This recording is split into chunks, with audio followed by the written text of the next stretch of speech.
Pag sinabi nating forthwith, immediately, Senator. Tama po yan. Yun po ang sa ating sa, Webster Dictionary. Forthwith ay immediately. Kahit anong dictionary Hindi, po ata eh. sabi nga ni SP Soto kanina, alam niya ang definition. Ayun pala. Alam niya yung definition.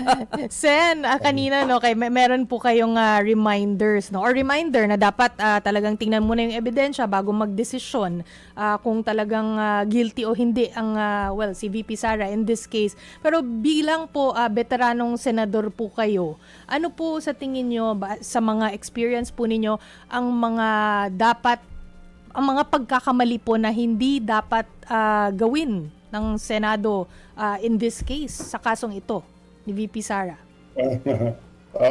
Siguro huwag gumawa ng anumang pahayag ng kanilang desisyon bago po maumpisahan bago po magsampa ng ebidensya ang magkabilang panig. Uulitin ko lang, ang proseso ng impeachment ay nakalagay po sa ating saligang batas at yun po ang proseso na dapat sundin. At sa impeachment, mayroon pong magkabilang panig at yan naman ay ihahain ang ebidensya ng prosecution at ng depensa. Kaya po huwag namang magpakita na may prejudgment na. Hindi po maganda yan. Pero sa mga impeachment trials po or impeachment cases po na nakikita po ninyo, na nakita nyo na po dati, no? Kasi marami na rin po tayong napagdaanan na impeachment cases. Usually po ba nangingibabaw yung pamumulitika o politika over evidence? Kasi lagi namang sinasabi, well, impeachment is a political process. Tama po yan. Impeachment is a political process.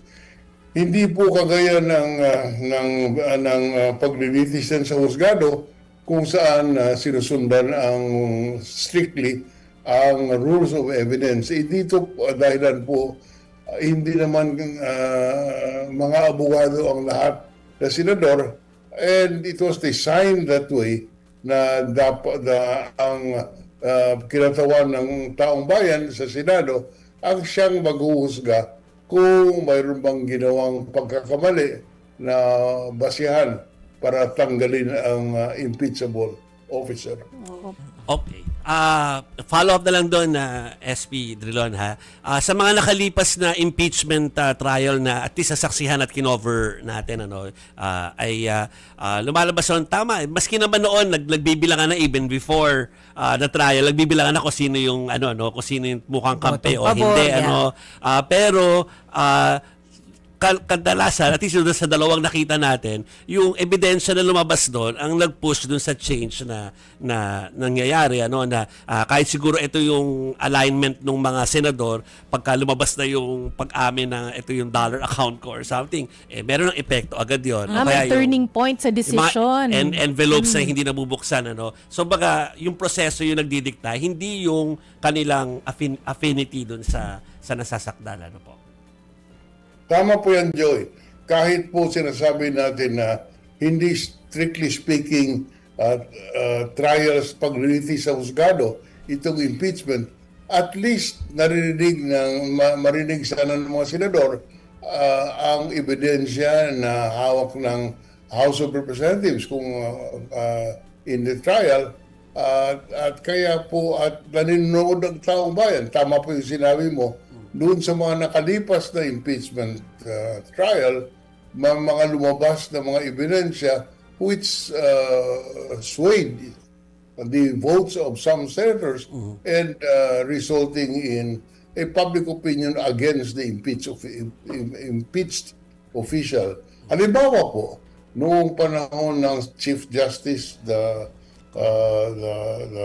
on impeachment trial, noong lumabas yung bank accounts, doon po naramdaman ang pagpalit ng simpatya ng taong bayan and nagiging basihan ang conviction kay Chief Justice Corona dahilan po sa mga bank accounts.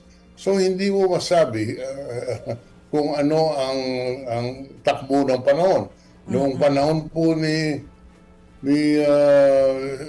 President Erap Estrada, yung hindi binuksan yung envelope, naging dahilan kung bakit lumabas ang taong bayan sa kalsada.